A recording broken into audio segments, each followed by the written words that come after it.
Hi guys, hello, mega love shoutout po sa inyo dyan mga kaulala. Ayan po at ipagpatuloy po natin ang paglalakad-lakad at paglilibot dito sa picnic group na tinatawag nila. Wow, napakaganda. Ang ganda-ganda at ang sarap pagmasta ng mga tanawin. Kulay berde mga kaulala ang kapaligiran. Wow, dumaan po kami sa ano pang tawag dito, yung mahabang tulay. Ayan nga, at pagmasdan nyo ang kalangitan, napakaganda. Tanaw na tanaw ang Taal Volcano. Ayan, at umuusok-usok mga kaulala. Ang sarap lang pagmasdan. Nakaka-relax yung hangin na dumadampi sa ating balat kasi siya, ramdam mo na yung lamig mula sa kapaligiran. Ang sarap pagmasdan, sobrang ganda ng tanawin, maberde ika nga. Ayan, marami pong namamasyal dito mga kaulala, iba't ibang mga kapwa natin. Meron din ibang lahi ng mga tulad ng mga turista. Ayan, wow, ayan ang bangin. Ang sarap. Ang sarap magtalon at charot. Hindi pala. Pagmasdan nyo yan guys, dadaan tayo sa tulay na yan na umuuga-uga. Malalim. Maganda pagmasdan kasi pag tumingin ka sa baba, nakakalula. Kung takot ka, malulula ka. Ang mga puno, ang gaganda pagmasdan. Ayan, may letter A pa na style. O, diba? Ang ganda na. Pwede ka magpahay kubo doon. Ayan guys, ang sarap na lang dyan maglatag ng higaan. Kasi sarap matulog sa sobrang lamig. Wow. Sarap-sarap pagmasdan. Grabe. Ayan na mga kaulala, tara na at ating ikutin ang buong hasyenda ng Tagaytay Picnic Group na tinatawag nila. Taran!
Ayan guys, bagong gising ako dyan.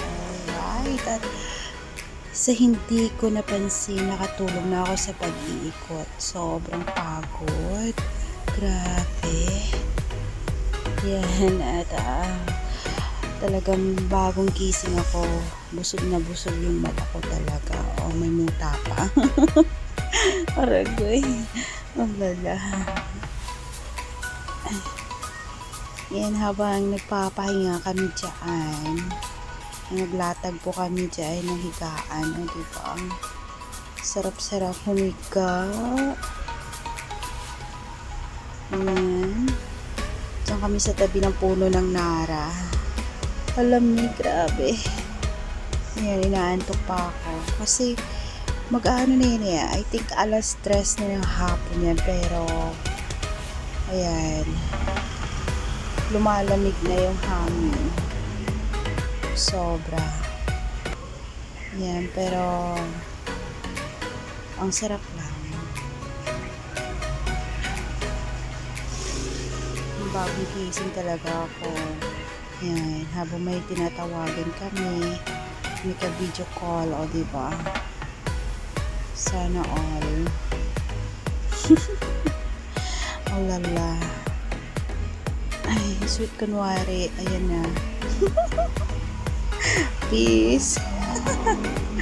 Ayan, kaalala. Post mo na si Olala. Ayan. Walang katao-tao sa pwesto namin kasi mas gusto nila dun sa may cottage. Ang mahal ng cottage, mga kaolala. Grabe. Yung malaking cottage nila is 600 pesos ang bayad. And then, yung maliit is 250. Tapos, yung tama lang is 400. O, diba? Swak na swak. Ayan na nga mga kaolala. At, ayan, pagmastan nyo ang mga dayuhan. Ayan, may iba-ibang lahi. Ayun, may Amerikano. Sana all. Ayan. Ang dami-daming mga turista. Ayan, daming namamasyal mga kaolala.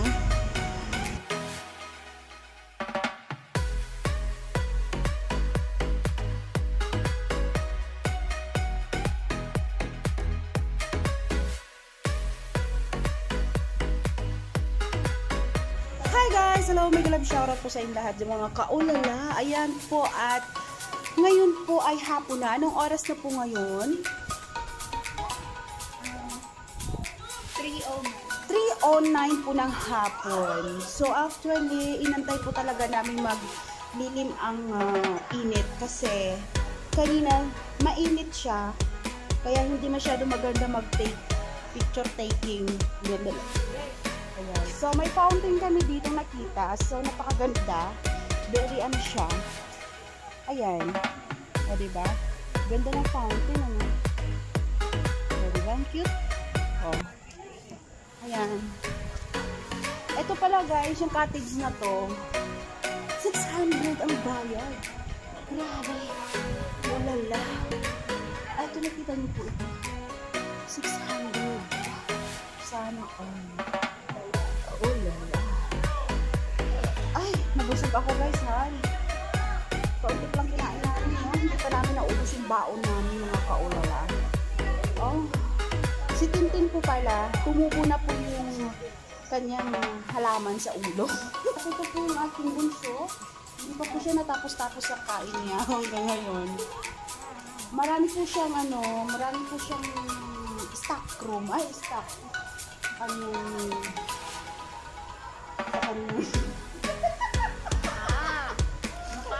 Ay, kumakain po. So, sorry. Yan. At nakikita niyo naman po yung nagdalawa po doon. Nag-hahal talking po sila. Father and daughter. So, diba? Oh, kaya lumayas na po lang yung isa. Ayan. Ayan. Hi! Where have you been, my dear daughter? Ha? Iniwan niya ang kanyang father. Ayan. Ayan guys, pupunta kami doon sa sa kabayo. Sasakay po kami doon, pero ang masaklap, 30 pesos po yung bayad. Magpapapicture lang po siya. And then, ang ano pa po dito is, yung cellphone mo yung gagamitin. O diba, ang bongga. Tsaka ang ganda doon banda kasi makikita mo yung Taal Volcano. Ang ganda-ganda. Umuusok-usok pa siya. Ulala. Ang ganda-ganda. Kaya, ano pang inaantay niyo guys? Tara na. Pupunta na tayo doon sa... Saan ba doon? Sa taas. Ayan, sa kabayukan. Ayan. Ano ka?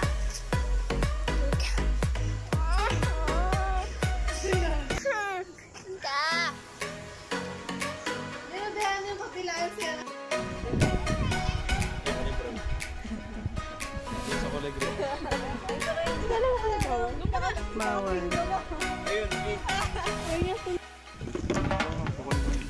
Lote! Ay! Uy! Nakalalayas!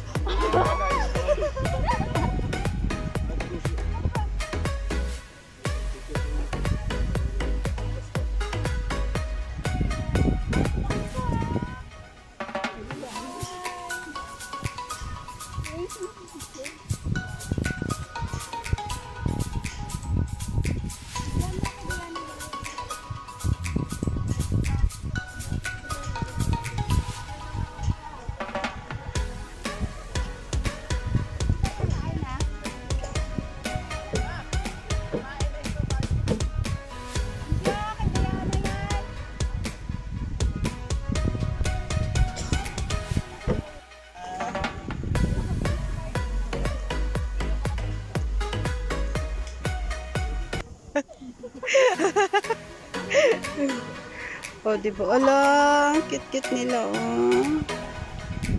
Ayaw mo talaga, Ella? Tintin, dalawa kayo, Daniela.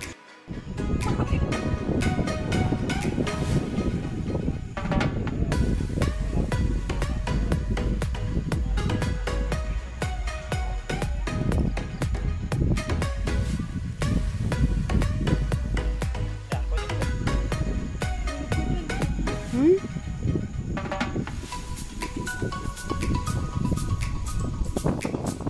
Sarap ng hangin. Oo.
Gano'n kaya yung zipline?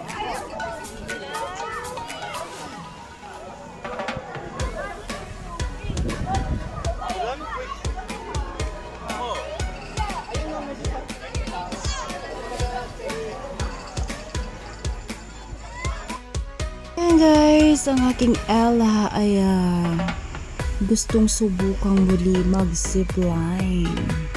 Ayan, nagtatanong kami kung magkano kaya ang sakay ng zipline na yan. Oh, at nalaman nga namin is 300 per tao. Per tao. Ayan, basta 16 years old above. At saka, syempre may tamang bigat po siya ang pwedeng tanggap sa pagsakay ng zipline. Ayan. At ang sarap lang. Ayan nga, at nagre-ready na po yung aking Ella. At ayun na nga mga kaolala, sumakay na talaga siya. Ang lakas ng loob niya, diba? Akala nga namin hindi niya kaya. Yung pala, nakakagulat. Kaya pala niya. At ayan, ang sarap daw doon sa taas kasi kitang-kita lahat yung kabuuan ng picnic brew. Ayan na siya mga kaolala. Super enjoy po siya. Ayan ang aking Ella. Alright, ulala. Super happy po niya. Tsaka super ganda raw doon sa taas. At super lamig. Ayan na, oh. Sana all. Ayan, Turan. Alright, picture taking daw siya.